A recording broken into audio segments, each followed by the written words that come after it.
د هغې واده کړې ښځې ویډیو در سره شریکوم چې د یو ځان سره ډېر غلط او ناروا عمل کړی دی. دغه ویډیو هم در سره شریکوم، خو د ویډیو را سره تر اخره پورې وګورئ. که چېرې تاسو زموږ په چینل کې نوي یې او زموږ چینل مو نه وي سبسکرایب کړی، مهرباني وکړئ زموږ چینل در سره سبسکرایب کړئ او خوا کې ورسره د ټلۍ نشان ووهئ چې داسې معلوماتي ویډیوګانې درته په اسانه در ورسي. سلامونه دوستانو، نن در سره یوه د هغې واده کړې ښځې واقعیت شریکوم چې د یوې ښځې د واده ډېره موده شوې وه او بچي یې نه وو او خاوند یې هم په کور کې نه وو او دی په ښار کې اوسېده. د دې واقعې په باره کې داسې ویل کېږي چې دا ښځه د سعودي عربستان وه او دغه ښځه د کور نه وتلې وه په دې سوچ چې ځان لا بل سړی پیدا کړي. کله چې د یو ځای ته لاړه نو هلته یې یو څو سړي ولیدل چې پکې یو ډېر ښکلی ځوان هم و. نو هغه ته یې اشاره وکړه. هغه ځوان مالداره ښکاره کېدو او خپل ګاډی ورسره هم و. هغې ځوان چې د ښځې خوا ته ورغلی نو ښځې ورته وویل چې ته زما یو کار وکړه. هغه ورته وویل چې زه ستا څه خدمت کولی شم. ښځې ورته وویل چې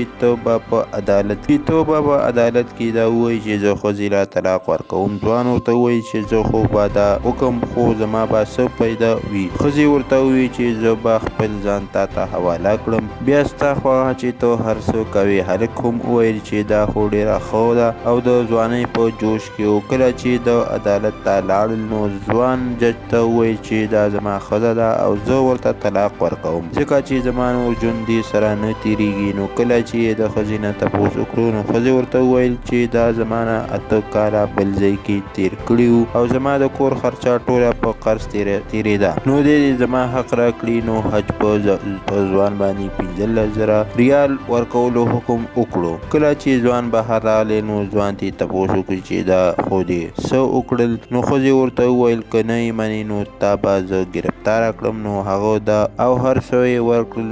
نو دوستانو د ویډیو مطلب زموږ یو میسج و چې له داسې کار شاته لوی جنجال وي. نو مهرباني نو هر کله چې تاسو داسې قدم اوچتوئ نو خپل مشرانو یا یار دوست سره مشوره کوئ. ملګرو دا وه د نن ورځ ویډیو چې در سره مو شریکه کړه. که ویډیو مو خوښه شوې وي نو لایک شیر کړئ او چینل در سره ضرور سبسکرایب کړئ. مننه کوم چې ویډیو مو سره تر اخره پورې وکتله او د بلې ویډیو پورې د الله په امان.